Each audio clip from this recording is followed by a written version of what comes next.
I am a sedimentologist by background, currently working on both missions, Mars Science Laboratory and Mars 2020, so on the rover Curiosity and Perseverance. And a part of my research is aimed at reconstructing digital copies of the outcrops visited by the rover to allow us to make better sense of the structures, the 3D architectures, and most notably the sedimentary structures of this environment. So in this presentation, I will try to give you some insight into the work that we are doing and using to try to make the most of all the digital data that we have gathered from orbit, but also from the rovers, and how can this could help us in better mapping and understanding the different terrains. So first of all, the main question is, why are we using 3D and also virtual reality for the geological mapping? Well, you must know that what we are actually assessing are geological structures. And by definition, those structures are actually in 3D. And so having a 3D reconstruction of these structures is very critical for us to understand the true shape and getting information about their setting, but also their relationships, and most especially the relationships between those features. For example, is there a fault? Is this fault affecting only one particular terrain, or is it affecting two different terrains? What are the relationships? And this is better done using 3D reproduction, as we are doing on fieldwork here on Earth. And it is also important for the sedimentary bodies, as an example, because the shape and the size of the different structures that we are observing give us very important information about the depositional settings, that is, the main mechanisms responsible for the actual structures that we see in these rocks. And it could give us information about the setting, the environment when they were deposited, but also the involved fluid, whether it was water, mud, or wind, and also the direction of transport, which is important to assess whether it was a lake, a river, and if it was a river, in what directions it was flowing. So as you will understand, the major tools are to characterize the spatial and temporal succession of the event and processes. And you have an example on the slide. We can give this as in order from bedrock formation to cratering by impacts, then sedimentary fill, maybe glacial erosion, and a current aeolian erosion of the outcrop. And this is done using the 3D relationships that we are observing on the ground. So using this 3D and virtual reality reconstruction is some kind of a world in between worlds. On the left, you have a picture of an actual field work. So you are able to get to the field, make some sampling, measurements. And on the other side, on the right, you have what is actually Mars exploration. So indirect observation gathered by our companions rovers, sampling which is restricted. So here the idea between using virtual reality reconstruction is that we would be able to make the most of the two situations so that we could be direct observation in the sense of having the 3D actual reconstruction of the field to be able to make measurements and also to interact with the data. So one of the first things that we are doing is a little like what you are doing on the exercise today and yesterday for the GMAP school, is that you are looking at Mars from orbit and to the ground, and most especially using digital elevation models. So the use of these digital elevation models allow us to get a first 3D reconstruction of the surface of Mars. And interacting in the GIS-like system is enabling us to visualize at various scales. As you can see on the left, you have a very large scale of the entire Jezero cluster and its delta overlapped by CRISM spectral data.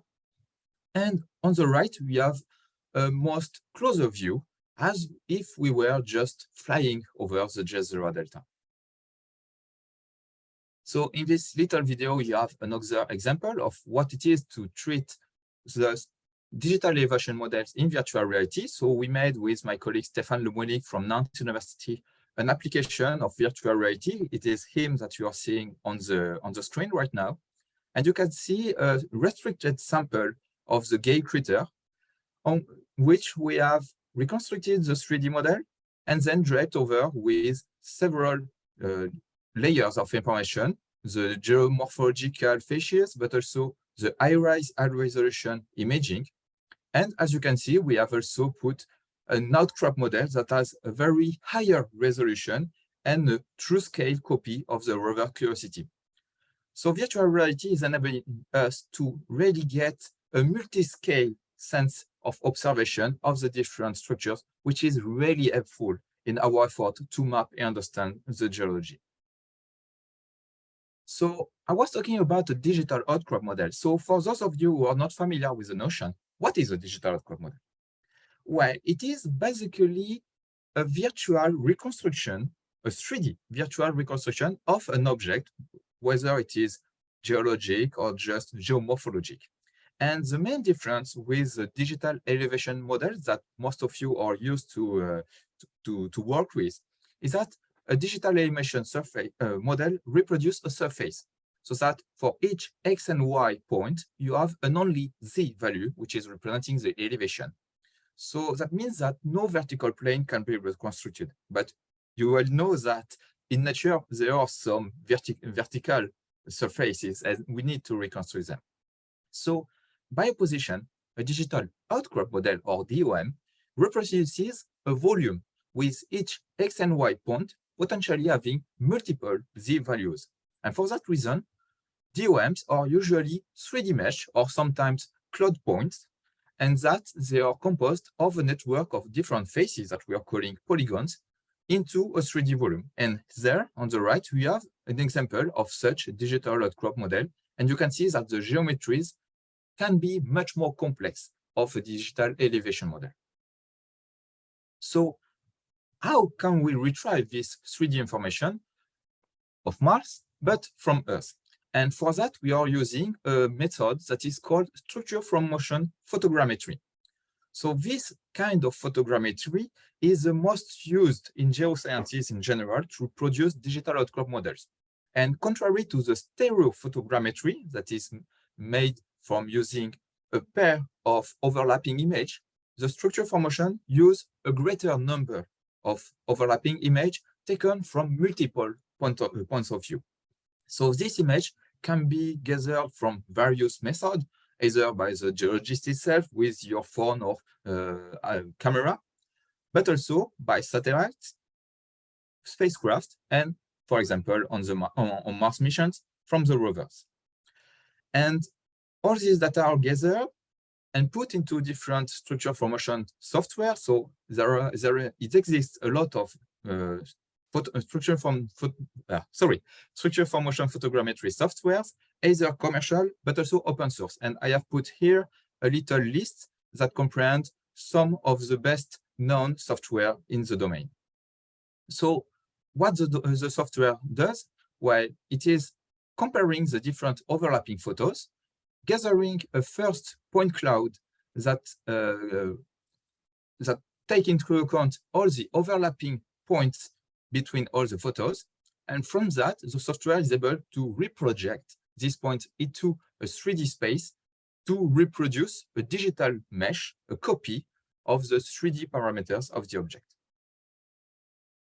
So for that, on Mars, we are using the Curiosity and Perseverance rovers. So you have here two selfies from those two rovers and an indication of the different cameras. So there are much more cameras on board those rovers, but these are the main cameras that we are using to reproduce the outcrops, and most notably the right and left nav cams on both rovers. These are stereo cameras, so that are like human eyes. They are able to get overlapping images to retrieve the stereo information, that is the relief, the depth of the 3D shape. So using this, we are implementing a process of reconstructing a point cloud. So as I was saying, using all the images, we are able to project all the different points that define the geometry of the outcrop into a 3D space. And using the other images, for example, for Curiosity, the NavCam, but also the MALI, the MASCAM, and the RMI images, we are able to bring more information into the model. For example, using MASCAM, as you can see here on bottom right, we are able to have a very high resolution model that is in true colors. So using different sources of images is enabling us to have a multi-scale reconstruction capacity. And this is very important to observe various orders of scale of the different geological structures. So here I wanted to give you an example of how it is useful to have this capacity of 3D modeling by the observation of the Kodiak Butte in the Jezero Crater. So this butte, you can see here on the map, is a large-scale structure that was used to define and to assure that we had a delta in Jezero Crater. So a delta is a morphologic structure that is made by fluvial sediments being deposited into a standing body of water, so here within a lake. But it is too far for us to reach and too big also with very steep slopes. So we cannot actually go there with a rover. So what we did is that we take remote observation from 2 and 2.5 kilometers away, as you can see here from Sol 248 and Sol 63.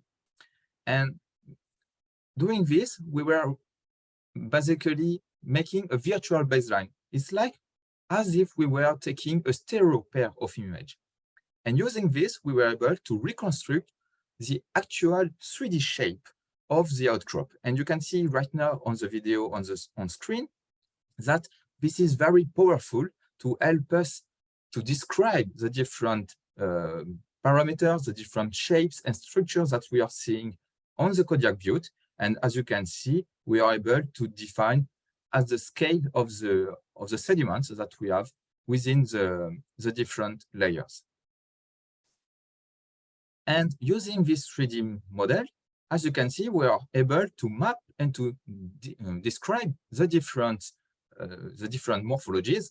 That is on the first figure here that we have bottom set, foreset, and top set. So for those who are not familiar with the Gilbert delta concept, these are the basic morphologies that are assuring us that it is a Gilbert delta, that is that a river once flew here and deposited sediments. And if we are looking with more detail, more closely to the 3D model, we can see that we observe here in green different beds that have a very different depth and inclination. And doing this, we are able to decipher a change in input or energy because the sediments are describing here differential structures. So more closely, what we are also used to do is that we are reconstructing complete outcrops. And for that, we are using all the images that we have from the rover, either the NavCam or MassCam. That is many pictures. We are here speaking about 2,000 to 3,000 individual images that are done, that are used to reconstruct outcrops that are in turn about several hundred of square meters. So we are here using a lot of data to reconstruct actual field size outcrops. And I wanted to talk to you for this example of the Mont Mercou outcrop that we explored with Curiosity 2 years ago. And we were able to reproduce a very fairly accurate copy of the outcrop. So on purpose, I didn't put the scale of the outcrop, for now at least, because I really wanted you to feel what it is useful for. Because right now, just seeing images or the 3D model, you cannot really get the sense of the true scale. And that can be an issue because often the scale of a feature is linked to its very process that it was made to be emplaced. And to get a better sense, what best than a virtual reality headset? And for that example, you can see that I have put this outcrop into a virtual reality software. And I have placed the rover at true scale just for reference. And you can see on the left that I have the avatar of a colleague that was exploring it in virtual reality along me. And you can see that his head is fairly tiny compared to the outcrop. And that is a very good example because the outcrop here is actually 7.5 meters high. So a model that is very finely reconstructed with a lot of detail will always seem to be tinier than it is actually. And it is why using and integrating DOMs into virtual reality is very powerful so that we are able to really get a true sense of the actual scale and size of the geological objects. So another advantage of using digital outcrop models into virtual reality is that, well, as you can see, it is very easy to handle for the true scale visualization, but also, given the actual technologies, we are able to have online capacities. So I was telling you just before that I had a colleague into the virtual environment while I was in Toulouse in southern France, and this colleague was in Nantes in western France. And I have also sessions of observation with people from Italy, Germany, United Kingdom, United States. So using virtual reality is also a very powerful collaborative tool. And in that, it is really very interesting to be able to characterize as a group in collaborative mode outcrops that are not reachable for us here on Earth. And finally, the last example I wanted to show you was about the Kimberley outcrop. So you have a little taste of it in the very first animation. So this outcrop was visited by Curiosity in 2014, so some time ago now, but it is still currently studied because it's very interesting and intriguing at the same time outcrop that was home when it was deposited to a fluvial braided river system, so something that was sedimentarily very important for us in Gale Crater. And for those who have the chance to have a virtual reality headset at home, you can actually visit this outcrop. We have made available on the SteamVR free software a tiny scene where you are able to visit the outcrop. So if you have a VR headset at disposal, I encourage you to visit this. I think you will spend a good time on Mars like this. But when the first version we made was very useful to enable the true scale and to visit your outcrops, it felt that we missed something. And this something we have developed through the PlanMat project, and that we have developed tools that are dedicated to work in virtual reality, to simulate a true fieldwork experience. So basically, on this video, what am I doing to do? As you can see, I can see the outcrop at various scale, including the true scale. So you can see that I am on the video zooming in until I am able to be at true scale, just like if I were walking on the field. And using this tool, I am able to reproduce measurements that I will do on the ground. So that it is, for example, here, measurement of the depth and direction of the layers, but also measurement like the vertical elevation, so that as I would do here on Earth with a range meter, I am able to measure the thickness here of the deligger member. So you can see that this thickness is varying laterally, but I am also able to get some direction because all of this in virtual reality application is geo-reference. So here you can see that I can measure the orientation of the wheel tracks from the rover. I am also able to get the actual depth of the different layers. So in this case, for this example, it's just a very tiny dip of 6 degrees, etc. And as an utilization of these tools, here is the actual scientific mapping and result that I get from using the virtual reality tools. So this is a true studies case that I have published in several conference proceedings. And you can see that what I was able to do is, first of all, to map a continuous contact. So here the two yellow lines are highlighting contacts between the square top member at the bottom of the outcrop, the Dillinger member on the middle, and the Mount Remarkable member. And that was the very first. I was saying that the outcrop was visited by Curiosity in 2014, and this work was done in 2019. So it seems that even with 5-6 years after that we had made the first observation, given the limited point of view of the rover, we were not able to actually map the continuous contact between all these members. And this is something that is possible using virtual reality because we are able to virtually work on the outcrop. And this gives us a very greatest ease in mapping those contacts. Also, using the tools, I was able to measure the dip so that this surface here in yellow has a dip towards the southwest of 3 degrees, something that it is very difficult to measure on the orbital imagery or orbital data because of the too large resolution, but also very difficult on the 2D images because of the deformation. And as I was showing you in the video animation, I was also able to measure the thickness of the deligure member, materialized here by the green bars.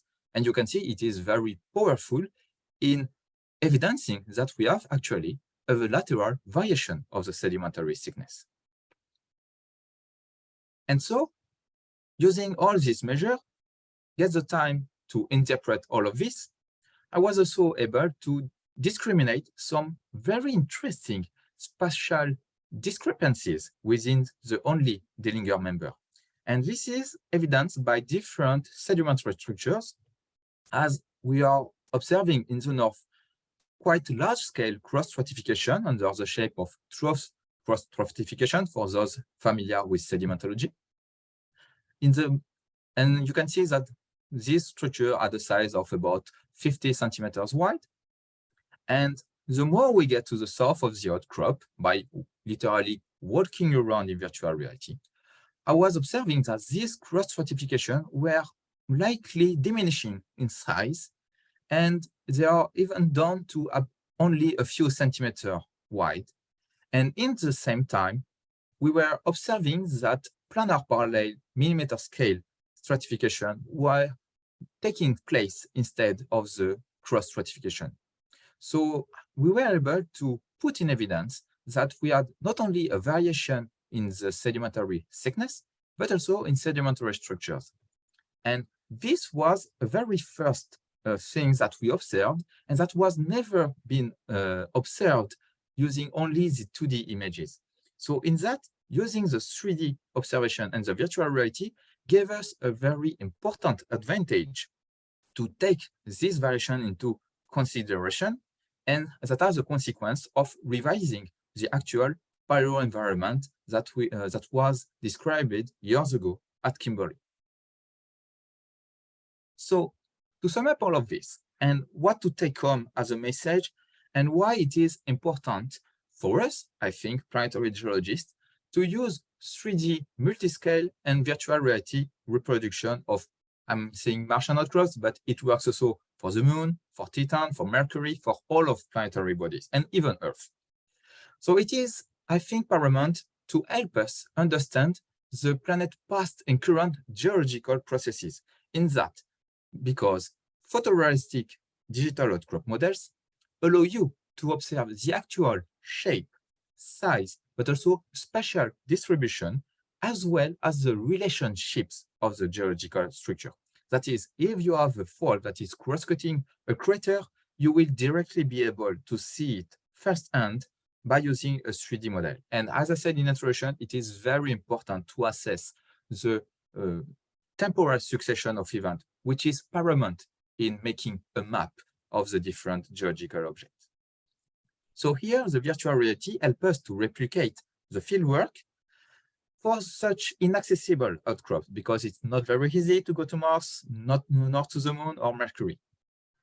And by reconstructing the immediate vicinity of the rover, but also adding background from orbital data, we are able to have a very large field view of everything that is related to the geological structures and their mapping. So here we can say that virtual reality is helping bridging both planetary geology and the terrestrial fieldwork as we know it here on Earth very easily.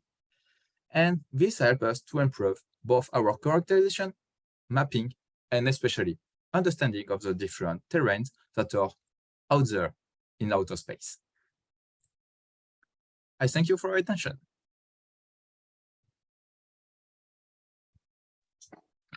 Okay, thank you very much, Gwenael. We have one question from the chat. So, yeah. What resolution ground sampling distance in centimeters per pixel can be achieved with the cameras on the Mars rovers? So I would say that this depends on which camera we are using. On Curiosity, for example, the navigation camera has a resolution on close range of about 4 to 5 centimeters. The Mastcam N100, which is the smallest spatial resolution but the highest grain, has a resolution of under centimeter at 2 to 3 meters. And the Mali, which is a microscope at the tip of the arm of the rover, has a sub-millimeter scale resolution. So all of this, using all these data in making the digital outcrop models, allow us to have under the millimeter scale resolution at very close range and up to usual centimeter scale resolution. So large enough to be able to assess the different geological features. But we have to also keep in mind that it depends on the distance.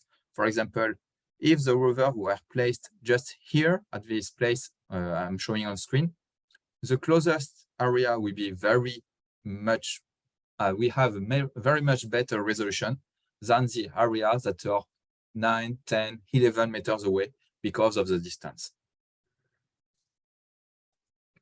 Okay, thank you. We have another 3 minutes for questions. If someone wants to do one. I have a question. What do you think is kind of the resolution limit for this technique to be actually useful? I am thinking something like, I don't know, maybe I have 2 images of high rise that cover the same location, and if it could be actually useful to apply this technique to something like that. Yeah, actually, it will depend on the size of the objects that you are studying.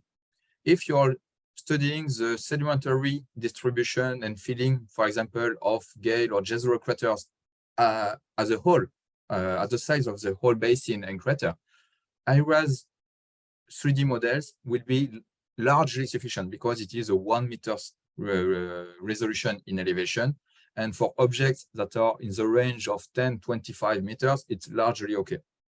To study the very fine scale or the texture of the actual sedimentary work, you will need to have a centimeter, maybe down to the millimeter scale resolution, so that using only Mastcam images or ZCAM for Mars 2020, or Mali for Curiosity and Sherlock image for Perseverance. So it will, most of all, depends on the scale that you are working at and what is the object. So choosing your object will have a direct link on what data you will need.